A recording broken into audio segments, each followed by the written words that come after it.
Are you ready to listen to my dad Joe and Uncle Justin talk about sports? Now on with the show! The Joe Mays and J-Raff Show is brought to you by Mays Sandwich Shop, which have been serving the greater West Lawn area delicious food for over 70 years. You are listening to the Joe Mays and J-Raff Show. Boring. A weekly podcast about sports since 2011. Don't you ever get tired of being wrong all the time? With a focus on football. Kansas City 31, San Francisco 20. Mahomes takes the snap. He's just going to throw it long for Demarcus Robinson. It is going to use up all the time. The game is over, and the Chiefs' kingdom has firmly planted its flag on top of football's highest summit. The Kansas City Chiefs are champions of Super Bowl 54. Now, here are your hosts, Joe Mays and Justin Raffoff.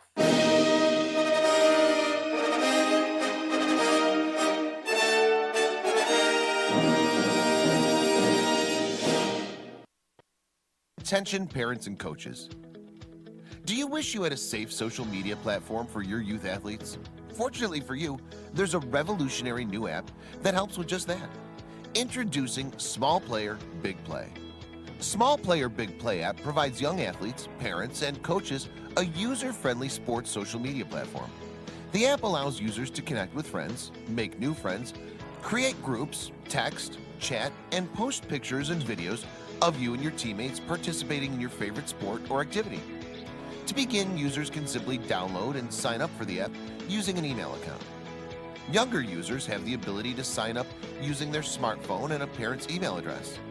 From there, users can begin to interact and engage with other users of the app. Small Player Big Play app also gives users the ability to live stream full games and events. You can live stream your event so that friends, family, or anyone in the world can see you in action. Users can also share posts from the app to their other social media accounts like Facebook and Twitter. What are you waiting for? Get in the game and share your love of sports with the world. Download the Small Player Big Play app today. All right, good evening, everyone, and welcome back to the Joe Mays and J-Raff Show. I'm one of your hosts, Joe Mays, and joining me via telephone is my co-host, Justin Raffoff. Yeah, it's good to be here. You know, we've had some nice weather, and it's been great to be outside, but, man, it has me missing sports, and I'm always ready to talk about football.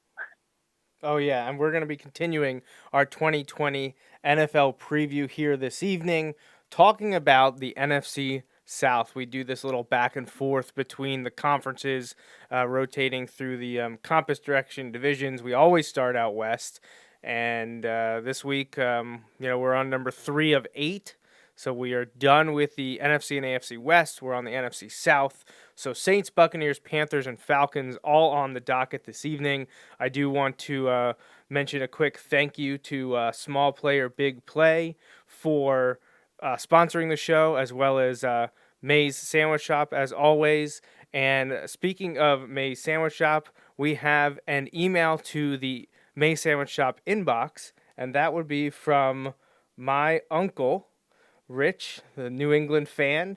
He didn't get his predictions in for last week's NFC West, so he wanted to chime in with that information and what he thought. And also, we're going to kick off our NFC South talk by hearing what he has to say about that division. So, right away here, we're starting off again. I'm going to go through his NFC West, and he says he's going with the 49ers at first overall in the West. He says, I know the Super Bowl losers don't get back to the Super Bowl, but they can still win the division.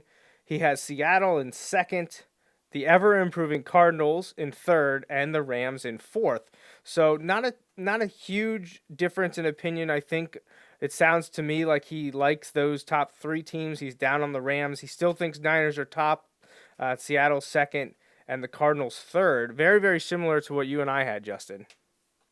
Yeah, I think, and it sounds like he's high on the future of the Cardinals. I think you and I are a little high on the present and future of the Cardinals. But I think we just accelerated that a little bit more than your uncle did. But it sounds like we're pretty much on the same page.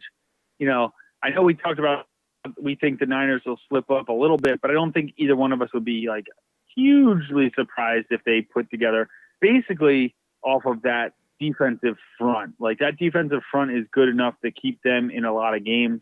I think that Seattle's going to put together a special year. I don't really know what makes this year different than the others for Seattle. I just think they start to put it together. But yeah, I think overall we're pretty much on the same page, which doesn't always happen with your uncle, but it probably happens more than we'd like to admit. Right. No, completely agree. Or maybe more than he'd like to admit. Maybe that's a better way to put it. Right. Yeah, I think you're right on there. So those were again Rich from Boston or Rich from New England, however you want to color him. My uncle with his NFC West picks. Now let's kick off our NFC South preview by talking about what he has to say about the NFC South, and then we'll get into each of the teams and where we think they're going to fit. So he says, my heart says Tampa Bay first, playing for the Super Bowl, but my head says Saints this year, Tampa next year. So his picks are first, the Saints, second, Tampa Bay, and third, Falcons, followed by fourth, Panthers. So I do think that's obviously a feasible and, it could very well happen. I think Saints, Buccaneers, Falcons, Panthers wouldn't surprise anybody. Sitting here looking at the teams, I'm still trying to figure out what I want to do overall. I know. One of the nice things. I'm like, I think this is a sneaky, really strong division. Like, really sneakily, like, I think this is a really strong division. Yeah, I completely agree. And one of the best things to use as a guide this evening was the game-by-game predictions that you came up with the other week that we kind of debuted last week on the show on episode 307 when we talked AFC West.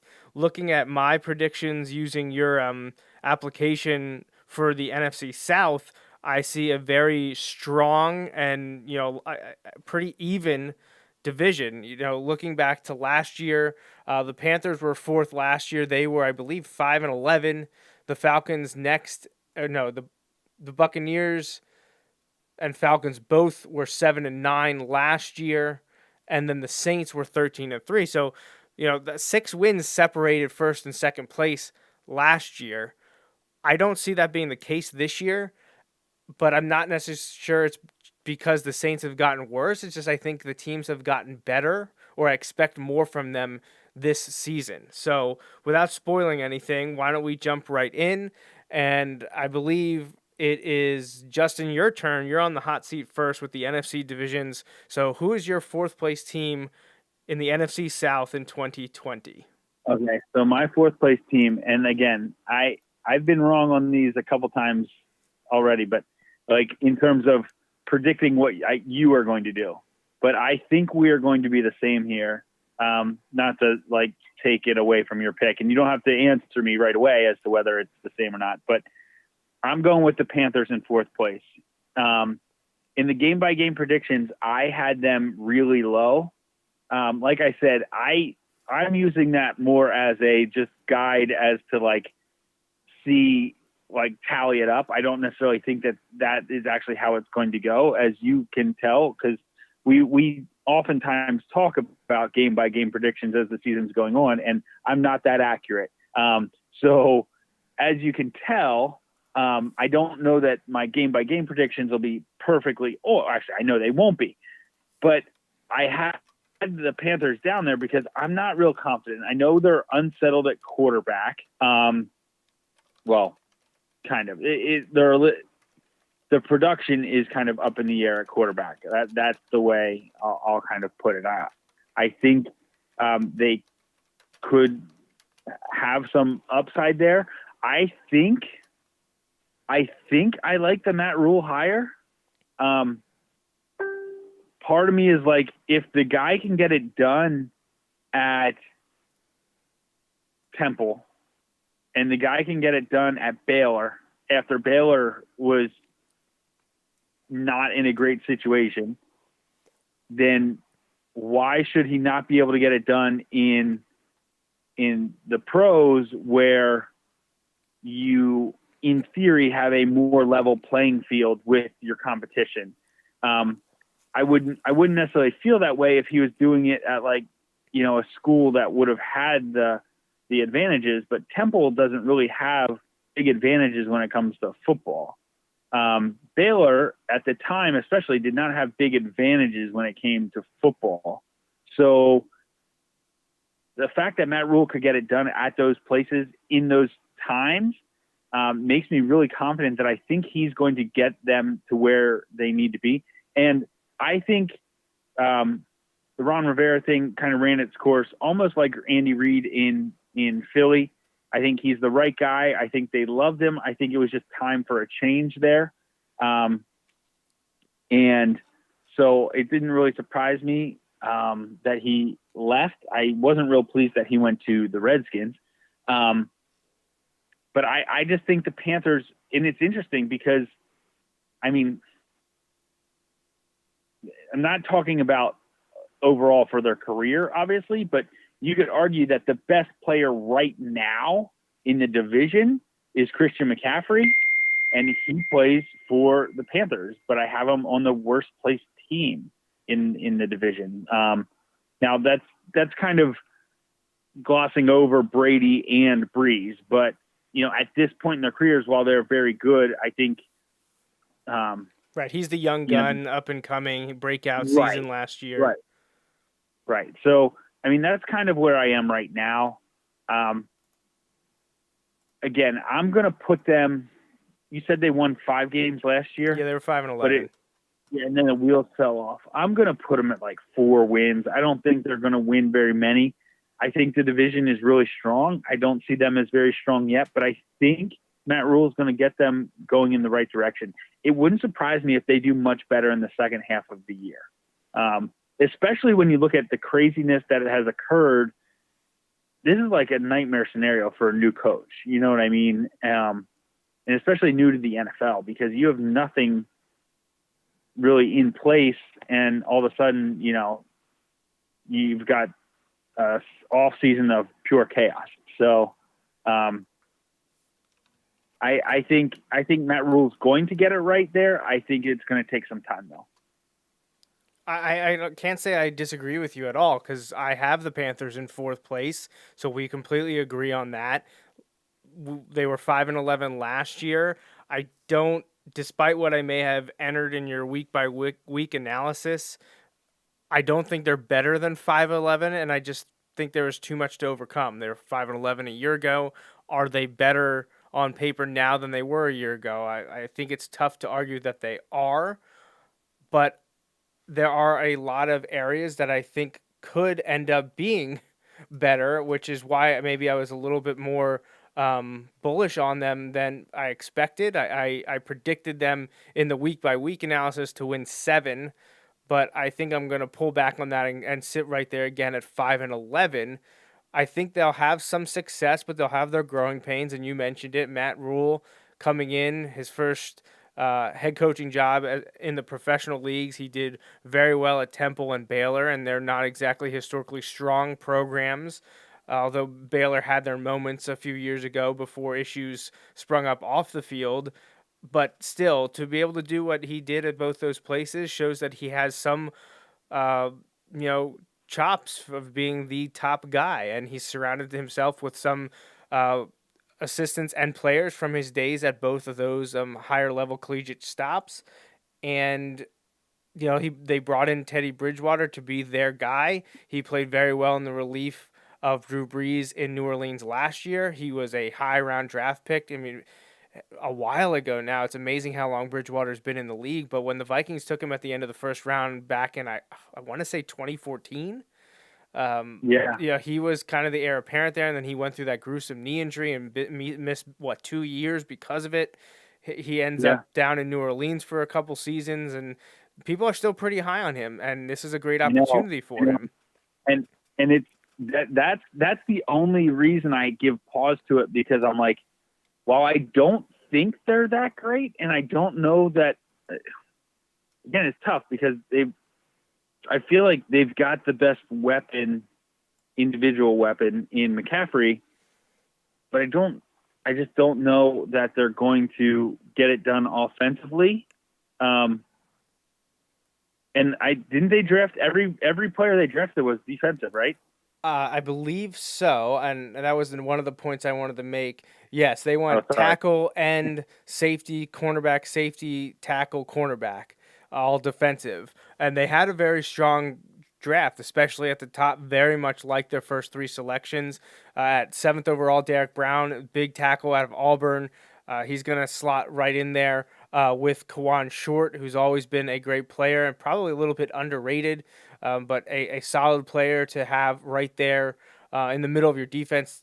Short and Brown, that's a great duo, 1-2 punch. And then they got Gross Matos in the second round. Obviously, we're huge fans of Yator from his days at Penn State.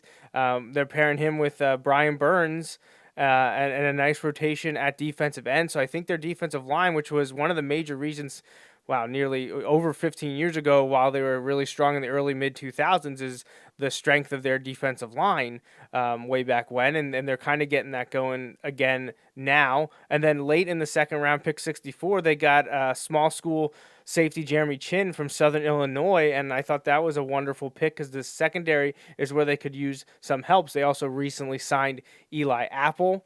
And they brought in, on offense, they brought in Robbie Anderson to go with underrated guys and DJ Moore and Curtis Samuel. And you already mentioned, what is there to say about Christian McCaffrey? He's just absolutely been a stud his first few years in the league.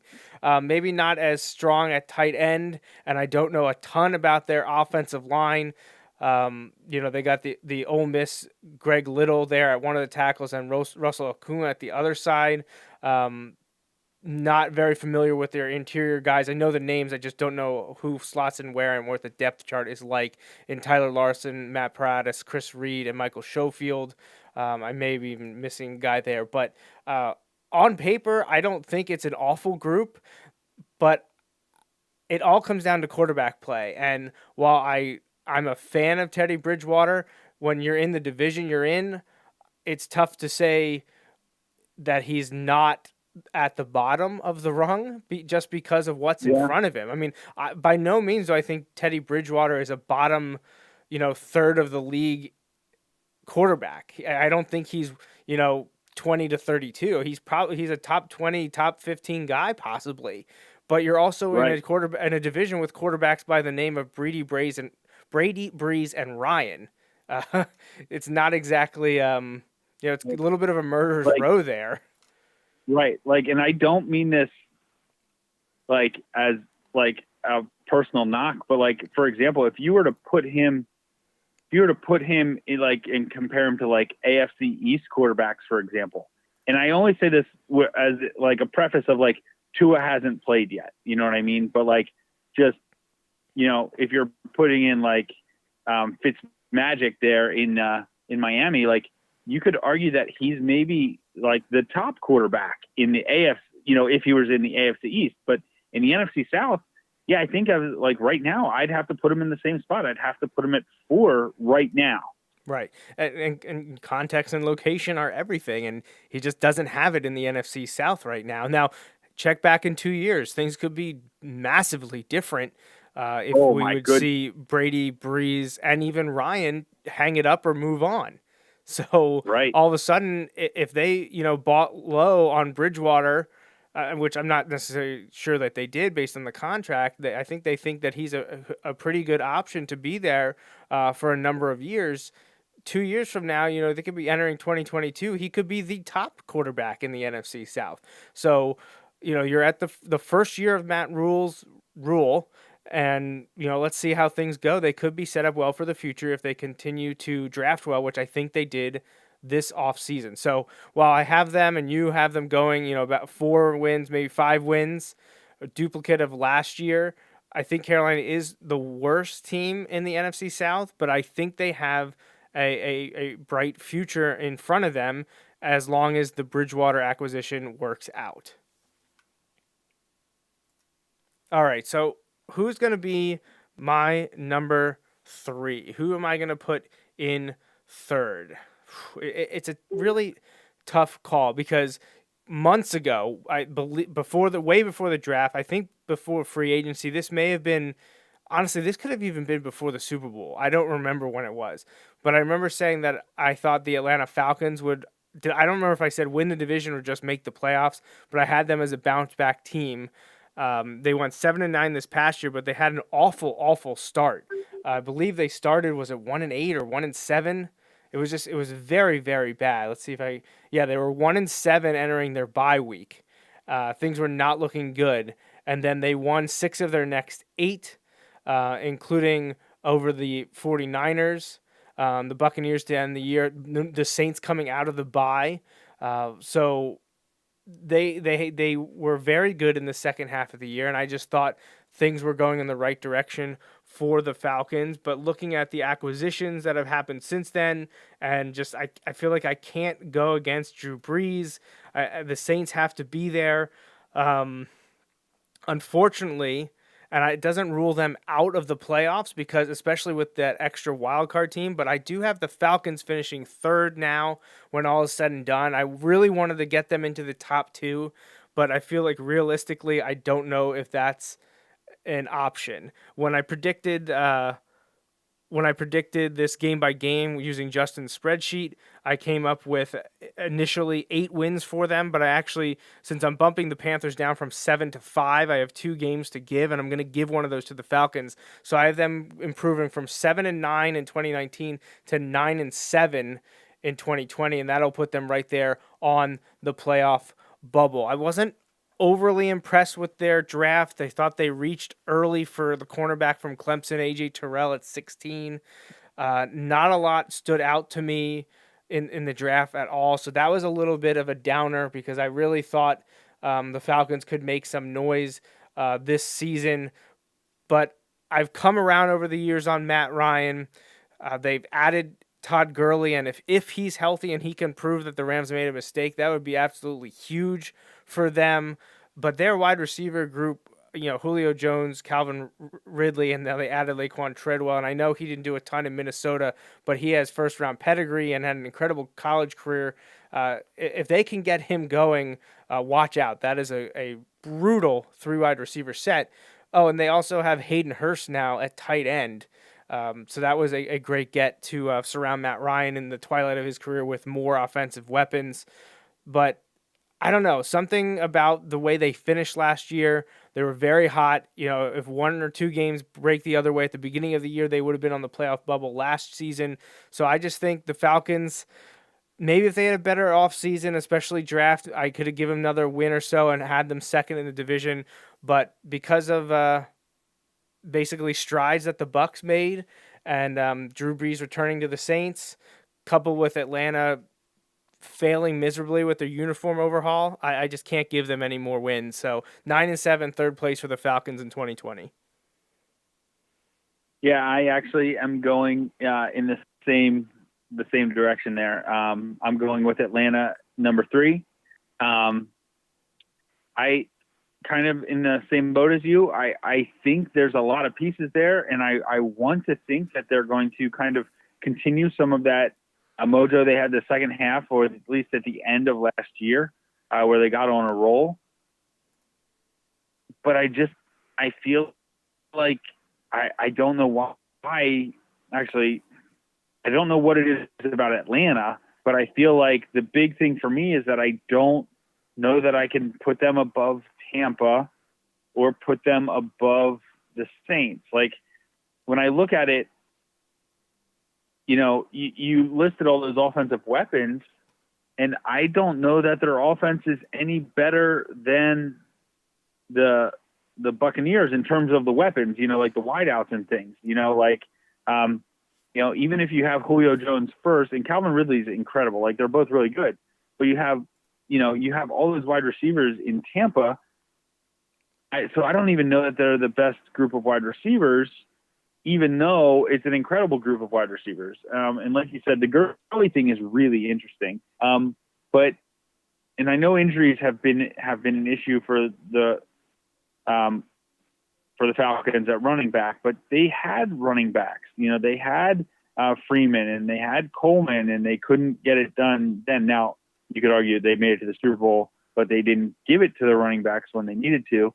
But like, it just, it's one of those where I think they're going to be good. I just think they're in a tough spot, and I don't think they're good enough to get over the hump and beat the Saints or the Falcons, or not the Falcons, the Saints or the Buccaneers for one of those top 2 spots. I'm going to put them at 8 wins just because I think I'm going big on the Saints and Buccaneers to have really good seasons. But, I could see them at 9, I think where you had them, and I could see them battling for that extra wild card spot. But I think they're going to be inconsistent. And I just don't quite have them overtaking the Saints or the Buccaneers. So, I think they're just kind of in a really tough spot right now. All right. Well, we agree on 4 and 3. You get to hit us with your number 2. Let's see if we're in complete agreement in the NFC South. Justin, who will finish second in the South Division of the NFC in 2020? All right. So taking a page from the Joe Mays book of years past, I'm going to drop the Saints to number 2. All right. I'm going to go with the Saints at number 2. And it's not so much like I kind of view the Saints and the team left as very similar. I think they're going to have great offenses, and I think the defenses will be able to do enough based on the help they get from the great offense. I feel like it has to fall off a little bit at some point for them. And I think that fall off is more likely for Drew Brees because of the lack of weapons that they have around him compared to the lack of weapons the abundance of weapons that Tom Brady's going to have. Now, I'm not, I kind of overlooked him as a weapon, as a wide receiver, but Michael Thomas, arguably the best wide receiver in the league. And, that's great, but Kamara is in the backfield. Kamara had, by his standards, I know it's been a short career, but a down year last year. Certainly inconsistent, drastically inconsistent.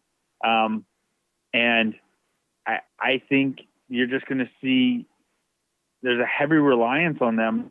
I know there's been a lot of talk around here specifically about Taysom Hill this offseason.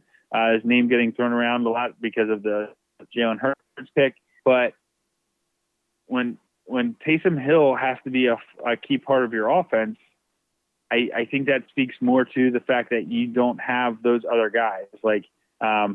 You look at what the Buccaneers have, and we'll get to them in a bit, but man, they've got playmaker after playmaker, and I feel like the Saints have 2, not counting the quarterback. I mean, guys who the quarterback can get the ball to, I feel like they have 2 guys.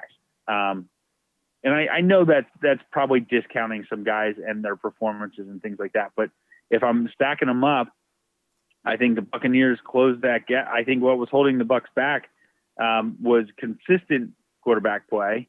Jameis Winston puts up great fantasy football stats because he throws for 350 yards and 4 touchdowns a lot, but he also throws 3 picks every time, So that's not going to win you a lot of football games, but in fantasy football, it's fine. I don't think you're going to get that with Brady this year. And I think Arians being there, Brady has that edge. They all do, but I feel like this is going to happen for them. And also because I don't want it to happen. I think that's a big part of it. So, Yeah. I'm going with this at number 2. Sure. I got it. I completely understand. And you know me very, very well. We've been talking sports for the better part of, at least 15 years. You could probably argue it's closer to 2 decades now. It's really ramped up over the last decade plus easily. And we know that I've been having issues with the Saints, incorrectly, I might add. I have not been correct on any of that. But there's always something about teams that win the offseason or get super hyped up that always gives me pause. And I think it's because it never seems to pan out. I feel like the teams that make these splashy moves or are kind of everyone's like, oh, I think they're going to be a sleeper, it never works out. I mean, last year it was the Browns, right? They were the big team that was going to happen. But you and I were both no. Right. And everybody should have known because it's the Browns. Right. And in other years, it hasn't been a team with the history of the Browns. And I was just like, let's pump the brakes here. And I feel more often than not on a team like that, the quote unquote sleeper team that everyone apparently is on, which how are they a sleeper when everyone is thinking, oh, they're going to be great. Like that was Jacksonville a few years ago before they ended up going to the AFC Championship game. There was a few years where everyone was like, oh, watch out for Jacksonville. Then the year no one talks about them, they make the AFC Championship game and we're, minutes away from making the Super Bowl. But it just always seems to be a team every year, every other year that people think is this, they become this like sports media darling and they end up doing nothing. And people are just like, oh man, why did that not work out? So I feel a little bit about that with Tampa Bay this year because, the Brady thing, then you look at the stocked offense and you're just like, wow, how could they not do that? But we saw the Browns incapable. Now, obviously, Tom Brady is not Baker Mayfield, but you understand where I'm coming with the comparison that everyone was talking about what the Browns had put together on offense, that they could overcome other issues, and that just wasn't the case. So I look at Tampa Bay in a similar vein this season, and I'm just thinking, man, everyone's talking about them. EA has been going through their simulation with the check down, and Tampa Bay, I believe Tampa Bay's in the Super Bowl. I think it's Tampa Bay-Baltimore is their Super Bowl matchup, and I believe that was supposed to be simmed tonight, but they pushed that off. So, even EA, the new Madden game is already saying Tampa Bay's going to the Super Bowl.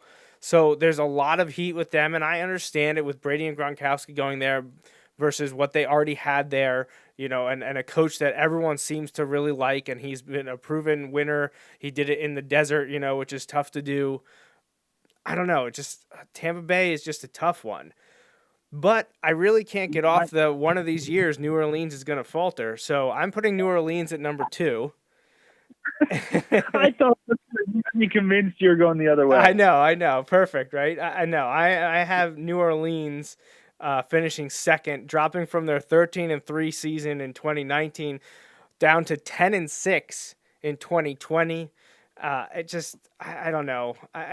Is there a rhyme or reason behind it? Who knows anymore? I really don't hate the Saints. It's just I feel like every year I'm like they're gonna take a step back. Drew Brees is gonna lose it, or they don't have enough around him, or the defense is just too bad. They always prove me wrong. So maybe this is a great thing for New Orleans. I mean, I'm saying they're going 10-6. It's not like I'm saying they're gonna only win 5 games. I don't think they're going to win the division this year. Obviously, at 10-6, they're likely to make one of the wild card spots. With them adding an extra wild card, I just don't see how 10-6 New Orleans wouldn't make it. But once we get through all divisions, we'll figure that all out. But for now, I have New Orleans second place in the NFC South this year at 10-6.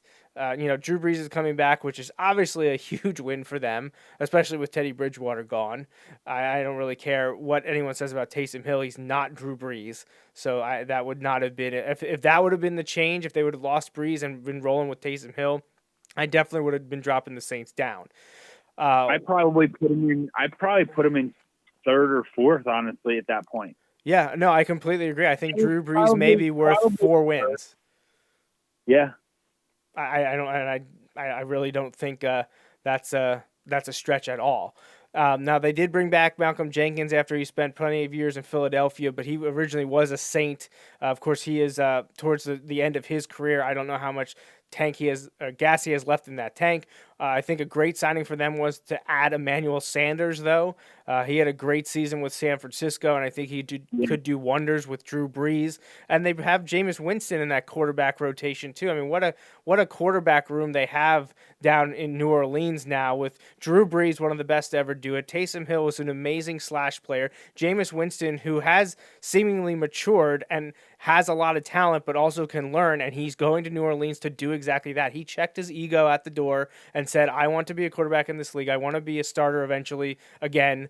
I'm going to go and learn from one of the best. So kudos to Jameis for doing that. And then they drafted Tommy Stevens late, and he's another guy that could be a future Taysom Hill type player if he can stay healthy and they allow him time to develop. So an interesting quarterback dynamic in New Orleans. Again, I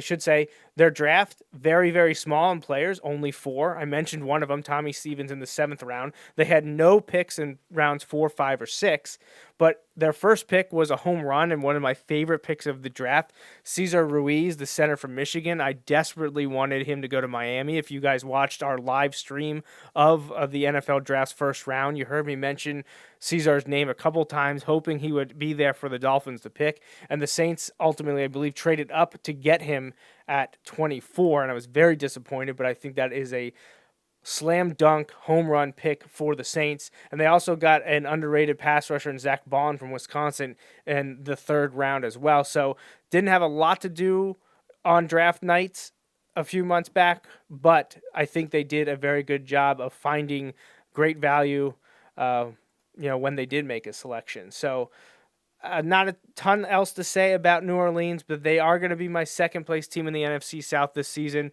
and I have them at 10-6. So that means, Justin, you and I are going to be exactly the same in our picks for the NFC South in 2020, because my number 1 team is going to be Tampa Bay. And before we dive into just dissecting the Buccaneers here in the last few minutes of the show, I do want to also point out or mention my dad's selections for this season, and they are identical to ours. He actually goes Tampa Bay, New Orleans, Atlanta, Carolina. So a lot of agreement that we think it'll probably be Tampa or New Orleans, with Atlanta next up and then Carolina bringing up the bottom. This may be the first division. I know we're only on 3 of 8, but there's a little bit more of a mixture between you and I and our parents or my uncle or the other listeners that have chimed in. There was a little bit more jostling the first 2 weeks out west, but a lot of agreement on what's going to happen in the NFC South, which probably means the Panthers will win the division this year. Hey, what? And you know what? If that means Tom Brady doesn't win the division, I'm okay with that. You're good with that. That's fine, right? I can't say I disagree. It's like all those years when we were like, we're picking the Patriots, but we'd love to be wrong, and we just weren't. But like, we still were right. Right. I wish we would have been wrong.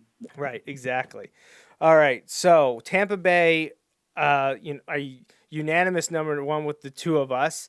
I think my uncle wants it that way, but he had just bet and went with New Orleans. My dad says Tampa Bay as well. And, I kind of already touched on them a bunch of why I don't think it's going to happen, because I think they're being, everything's being blown up about the Buccaneers because of Brady and Gronkowski to a lesser extent. But they were quietly 7-9 last year. They're much like Atlanta in the second half of the season. Tampa Bay's defense came on in the second half of the season, and we touched on that in the past, talking about Tampa Bay as a destination possibly for Brady, because the defense was showing massive improvement and they had so many offensive weapons. And well, we were right on all accounts. They ended up adding Rob Gronkowski to that. Oh, and then in the draft, they just had one of the better drafts in the NFL, especially at the top of the draft where it kind of matters. They got Tristan Wirfs at 13, my top offensive tackle. He ended up being the 4th tackle taken, and I think he's the best one of the group, from Iowa. They traded up with was that San Francisco, I think, to get him.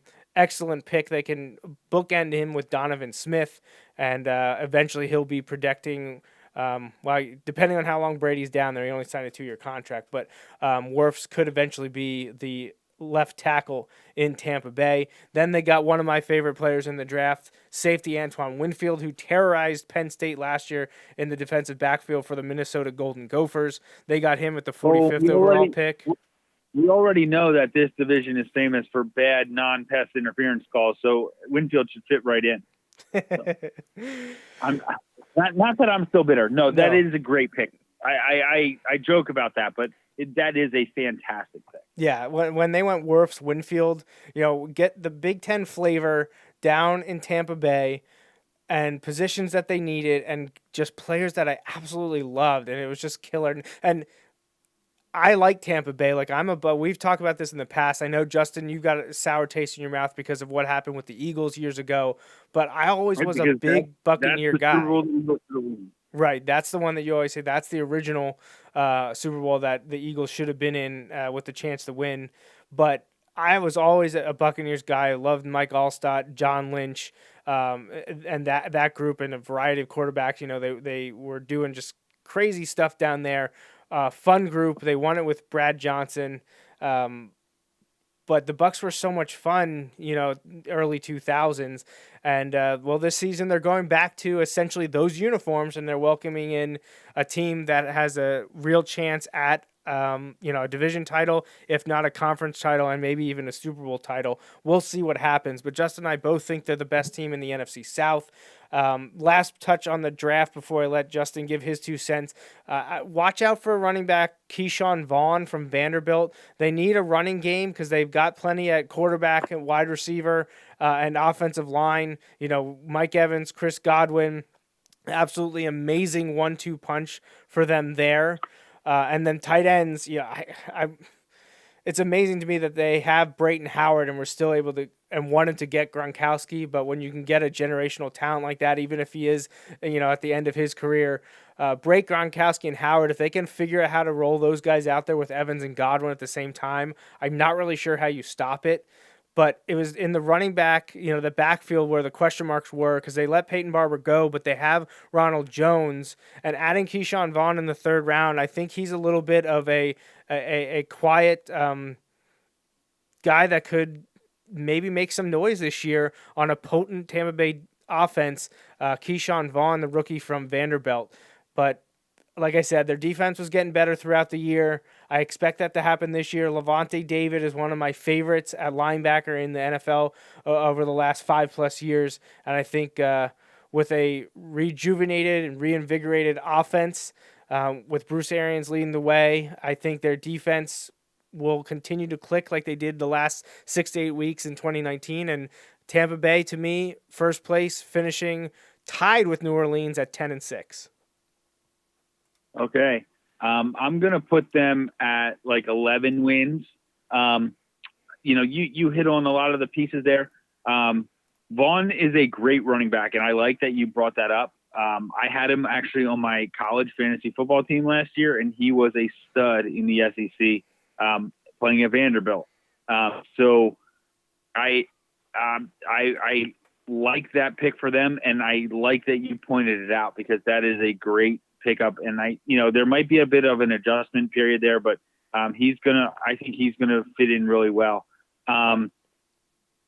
Like you mentioned, the weapons are insane here in Tampa, and I know there's a lot of hype, and I know we're usually negative on the hype, but like I also look at like who as a player has handled hype better than Tom Brady.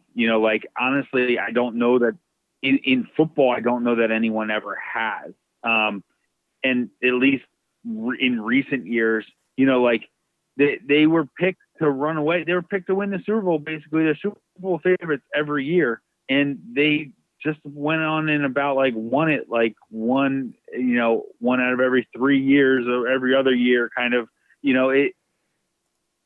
I feel like he bringing, if he is able to instill that kind of attitude and mentality in Tampa, that's a scary bunch. You look at what he did with the weapons, or you could argue lack of weapons at times in New England, and to give him all those weapons would be kind of scary. Now, we've talked plenty on this show about how the lack of weapons story in New England is kind of overblown, in my opinion, but it will be interesting to kind of see what they can do. That defense will be tested in this division. We talked about the Falcons. They're no joke on offense. The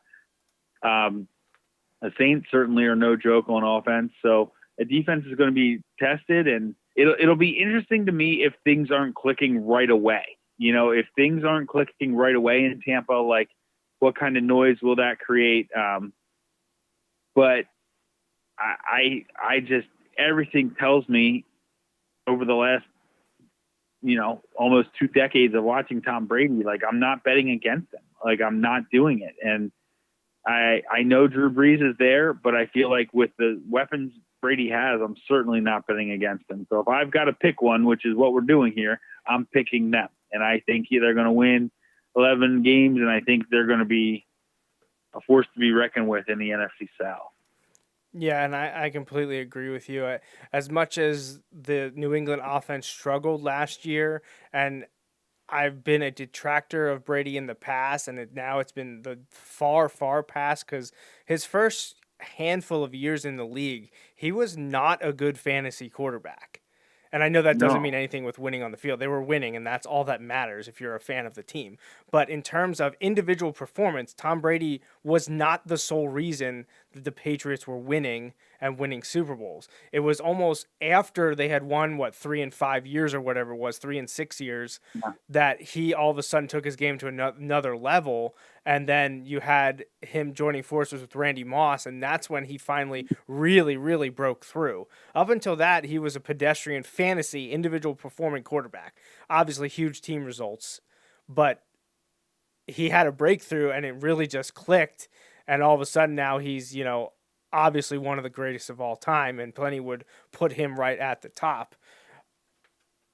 I don't think he necessarily was the problem. I know some people thought that he had lost it a bit last year. I just don't think there was a lot of options, and I don't know. I just think when you surround him with the talent that Tampa Bay has, he's gonna make some noise, and he's gonna really put pressure on Drew Brees and the New Orleans Saints. Now, if Tampa Bay struggles offensively this year, well, then you maybe need to start reevaluating things and say, what's the problem here? Because, not saying Jameis Winston's a better quarterback, but if Tampa Bay struggles this year offensively, and you look at Winston's numbers, what he was able to do, not counting the interceptions, if Tampa Bay struggles to put up points, maybe Tom Brady has reached the point where he's not as effective. I'm not ready to say that yet. Let's wait to see what happens this season. Listen, the most Tampa thing that could happen would be that the Brady thing doesn't work out very well. Like, even, let's be honest, anything short of a Super Bowl is kind of a bust on this thing for Tampa, right? Like, I mean, you get Brady, like you said, by many people's standards, the greatest of all time. If you don't win a Super Bowl, like, I don't want to say is it worth it, because they got him in free agency. They didn't have to give anything up for him. But, like, for it to not produce a Super Bowl at the same time as Jameis Winston being, like, groomed into taking over a division rival, I just feel like that's the most Tampa thing that could happen. But when I look at it from what is the most Justin fandom thing that could happen, it's the Buccaneers are going to be awesome because Tom Brady's there, and I don't want it to happen. That's the most likely thing to happen. Yeah. Okay, well, there you have it. That is what we think will happen in the NFC South in 2020. We both are in complete agreement. Buccaneers 1, Saints 2, Falcons 3, Panthers 4, Tampa Bay, obviously, division winner. They're in very high likelihood that both Justin and I have New Orleans in the playoffs. And for me, at least, Atlanta is going to be a bubble team. We'll see what happens when we get to, season preview 8 here in another month plus, when we're wrapping things up with the AFC East and we do our playoffs and Super Bowl predictions. Falcons could be in for me, but we will have to wait and see about that. So, Justin, any final words, any things to add before we wrap up? Not really, no. Any shout-outs or anything to mention? Yeah, congrats to all graduates, but specifically the Wilson class of 2020. I know it was a a crazy last quarter of the year, but I thought the school and class of 2020 did an incredible job making the best of an unfortunate situation and had a great graduation experience last night. Absolutely, completely agree with you all around. Saw great things, heard great things, and more importantly, the graduates seemed to be very, very happy with how it turned out. So congratulations to Wilson High School's class of 2020. And like Justin said, all of the graduates in high school and college around the country going through just interesting circumstances surrounding the end of their high school and college careers. But we hope for the best for all of you and good luck. So we're going to wrap up here with an ad for one of our sponsors, Small Player Big Play app. So make sure you visit smallplayerbigplay.com and download this app meant for youth athletics on the Apple and Google app stores. Ever wish there was a sports app just for you? Introducing Small Player Big Play app, the all-sports social media app for young athletes. Live stream events for your friends and family who can't be there. At home or at work, they can watch your streaming on their phones or on TV by using a mirroring device or AirPlay 2. Download the app from the App Store or Google Play and create an account using a valid email address. That's it. Now you can find friends, join groups, or make new ones. You can upload and watch your own content for free. Watch YouTube uploads for free. Even more streaming options are available without our subscription plans and in-app purchases. Download the app and start sharing with the world your passion for sports today.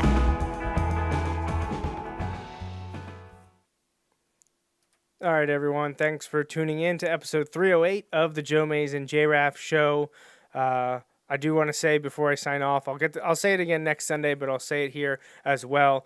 Happy birthday to my buddy Brent, celebrating this week, and especially a warm and a happy birthday celebration to my youngest daughter Haley, who is turning 5 this coming Saturday, as well as her second cousin Kylie. So a lot of birthdays in June, and just want to make sure that we point them out. And Haley's definitely one we don't want to miss, and I'm going to say it again next week too. So thanks for joining us for episode 308. Have a good weekend. Everyone stay home and stay safe if you can. And we'll be back next Sunday to talk about the AFC South as we continue our 2020 NFL preview.